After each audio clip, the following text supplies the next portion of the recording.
एक बात बताना चाहता हूं आप सबको कि जिनका भी सीएचएसएल में सिलेक्शन नहीं हुआ और जो बड़ी बड़ी थ्योरी पढ़ रहे हैं कि कट ऑफ अब बहुत हाई जा रही है, ऐसा हो रहा है वैसा हो रहा है, यार कट ऑफ की ऐसी तैसी, मैं कट ऑफ से इतना दुखी रहता हूं।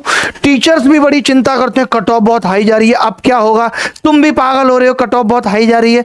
एक बात बताओ, एक एग्जाम हुआ सीएचएसएल मान लेते और एक बच्चे के 223 नंबर है, उसके बाद एक बच्चे के 221 नंबर है, उसके बाद 100 बच्चे हैं सीधे जिनके नंबर 200 से 220 तक हैं, ठीक है। उसके बाद 1 से 1000 बच्चे हैं जिनके नंबर 170 से 200 के बीच में, ठीक है। अब समझना, अब मुझे इस एग्जाम की कट ऑफ निर्धारित करनी है बेटा। कट ऑफ मैं आपसे पूछ रहा हूं कि वैकेंसी एक है, वैकेंसी एक है, क्या कट ऑफ जाएगी भाई बताना जरा। 223। मैंने कहा नहीं जी वैकेंसी 2 है तो कट ऑफ 221 चली जाएगी।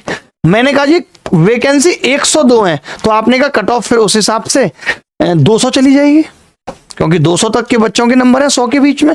मैंने कहा नहीं नहीं जी 1000 और यानी 1102 है, तब आपने कहा कट ऑफ 170 चली जाएगी। अरे भैया ये भी तो देखो कि वैकेंसी पे कट ऑफ निर्भर करती है, ये मत सोचो कि तुम इंटेलिजेंट नहीं हो। सीएचएसएल के एग्जाम में जिस हिसाब से इतना बढ़िया पेपर था, 160-70 नंबर लाना मजाक था क्या बताओ? बिल्कुल भी मजाक नहीं था। बट क्या था, वहां 3712 वैकेंसी थी बस। अब 3712 वैकेंसी में आप क्या उम्मीद कर सकते हो कट ऑफ की? पिछले साल एसएससी में 8 से 10,000 थी और 150 कट ऑफ गई थी, लेकिन उससे पहले जब 37 की वैकेंसी थी तो कट ऑफ 114 गई थी।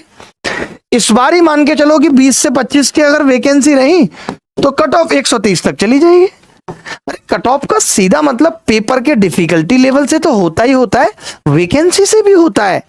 ये मत सोचो कि तुम्हारा सीएचएसएल में नहीं हुआ। सीएचएसएल का पेपर मैं आपसे पूछना चाहता हूं सीजीएल से कहां कम था? क्या उन्होंने बहुत सरल पूछा था? मुझे तो लगता है और सीजीएल से मुश्किल था।